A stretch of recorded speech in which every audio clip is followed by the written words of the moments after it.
Hi all, welcome to yet another video of Civil Techie. Today I will be explaining you the concept of steel beam failure in bending through the formation of plastic hinge. A steel beam can fail due to different reasons like shear, bending, buckling, crippling, etc. But in this video I will be particularly focusing on bending and how the plastic hinge will be formed and when the steel beam is going to fail. That concept I will be explaining in this video. So without a delay, let's go to the point. Okay, so let's start the discussion of failure of beams in bending through different stages. Consider a simply supported beam. Here I considered an I-beam with a point load at its center.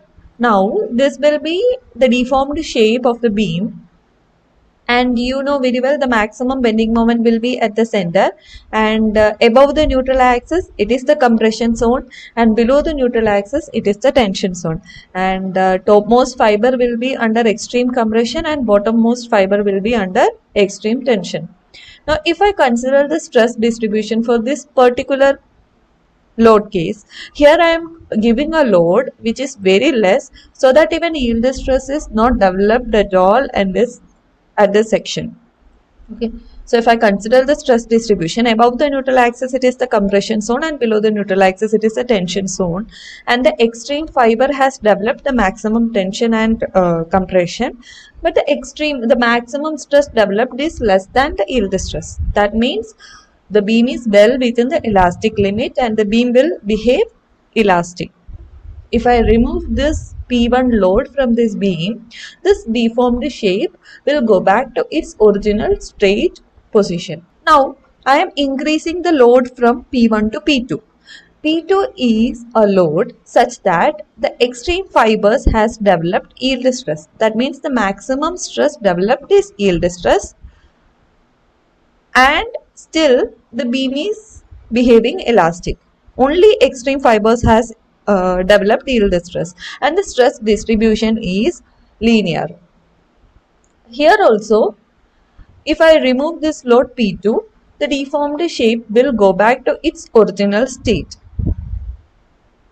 and this is the elastic limit for this beam. If I increase the load further, it will not behave completely elastic.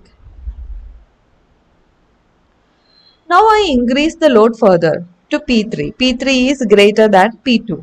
Now what happens is, we know during P2 itself the beam has reached its elastic limit. That means the extreme fibers has reached the yield stress. Now when I increase the load further, what happens is the fibers just below the extreme compression fiber and the fibers just above the extreme tension fiber start developing the yield stress. That means there is a portion where the stress distribution is rectangular and there is a portion where the stress distribution is linear.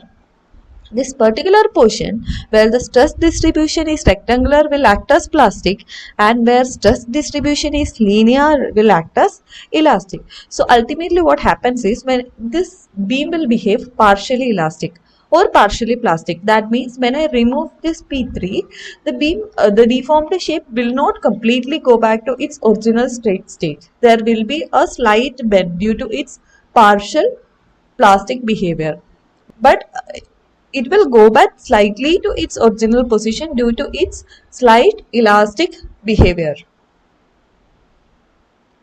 Now I again increase the load to P4. Say this is the maximum load which the beam can handle. Now what happens is, the all fibers of this beam has developed yield stress. Totally it is rectangular stress distribution, and this is the maximum which the beam can handle. Now what happens is, there is a permanent deformation for this beam. That means the beam will behave completely plastic, and this will be the deformed shape of the beam, and it will continue to be in its deformed shape even if I remove this load P4. Now what we see is, there is a plastic hinge has formed in this maximum deformation point. So If I increase the load further to P4, the beam will fail. So these are the 4 stages how a beam will develop its stress by increasing the load, and finally how it fails after reaching its maximum limit. I hope you found this video useful, and if you find it useful, please do share the video and please do subscribe my channel for more videos like this. Thank you.